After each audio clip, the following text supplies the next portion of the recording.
Someone in opposition be recognized for 5 minutes. Thank you, Mr. Speaker. This amendment will require TransCanada, any future owner-operator of the Keystone XL Pipeline, if there be one, to submit its oil spill response plan to the governor of each state in which the pipeline operates.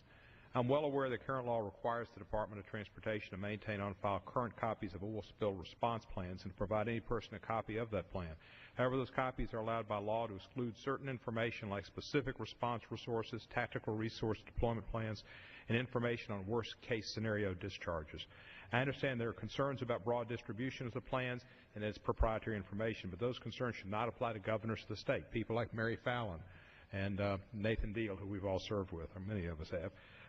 The governors of some states, and in this state with Mary Fallin, the governors of a state that this very pipeline would run through. These states have the right to evaluate oil spill response plans in detail, integrate into their respective emergency management systems, and then provide the necessary resources for appropriate emergency response plans. Reliance upon some redacted plan that they would receive from the federal government is not adequate. People's lives and livelihoods are at stake, and the locals work together and strongly on all these situations.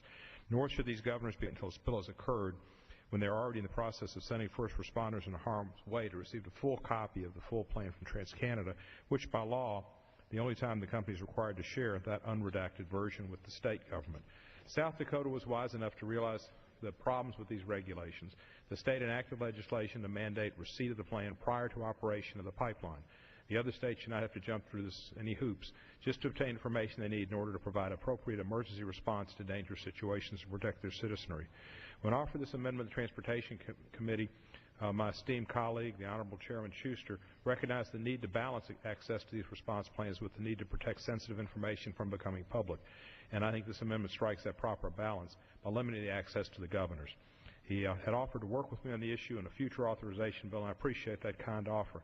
But while I look forward to that partnership, and I commend the Chairman for his work to address the issue on the Pipeline Safety Act of 2011, this bill would improve this Keystone Pipeline situation today. We can't wait for some possible future legislation when the likelihood of a spill and the risk to public safety is so great now.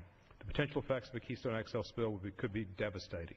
The truth of the matter is the pipeline is unprecedented, it's dangerous, and there will be spills. Refraining from arming our states with readily available information in order to respond adequately and safely would not be responsible.